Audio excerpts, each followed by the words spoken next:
তো ক্রেস্ট গুলোকে আমরা ক্রেস্ট গুলো সব তো সেম ফেজে আছে, ক্রেস্ট গুলোর ফেজ সব সেম না, সেন্টার থেকে ডিসটেন্স সেম, সব সবই উপরের দিকে।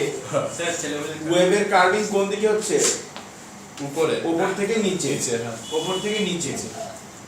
তাহলে এইগুলোকে আমরা যদি একটা স্ট্রেট লাইন দিয়ে জয়েন করি, তাহলে দেখো তো এই লাইনটা সবগুলো ক্রেস্টকে জয়েন করেছে না? জি স্যার। এন্ড সবগুলো ক্রেস্টের ফেজ সেম না? জি স্যার। তাহলে এই লাইনটাকে আমরা কি বলবো? Wave front. বুঝছো? জি স্যার। ওয়েভ ফ্রন্ট কি জিনিস? জি স্যার।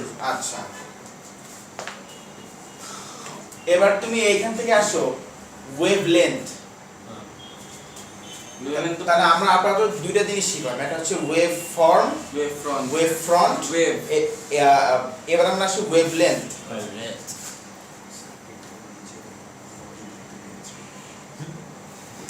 ওয়েভ লেন্থ কি ঠিক আছে কিনা?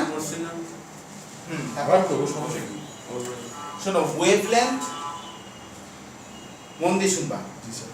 Wavelength is the distance between Two crests. any two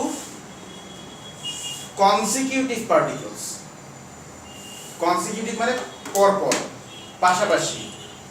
Any two consecutive particles that have the same phase of vibration. এমন দুইটা পার্টিকেল পাশাপাশি বা পরপর পার্টিকেল, হ্যাঁ, যে দুইটা পার্টিকেলের ভাইব্রেশন ফেজটা কি Same. সেম, মানে 0 থেকে স্টার্ট হচ্ছে এরকম দুইটা পার্টিকেলের মধ্যে যে ডিসটেন্স, তাদেরকে আমরা কি বলবো? Wave, wavelength. ওয়েভলেন্থ। যেমন তুমি দেখো, ধরো এই যে এখানের পার্টিকেলটা, এখানে পার্টিকেল নিচ্ছে আর এখানে পার্টিকেল নিচ্ছে,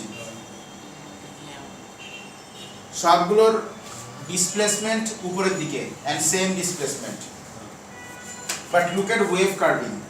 আমি যদি ধরি যে ওয়েভ যাচ্ছে ওই দিকে, তাহলে এই ওয়েভটার কার্ভিং কোন দিকে? উপরের দিকে। এখানে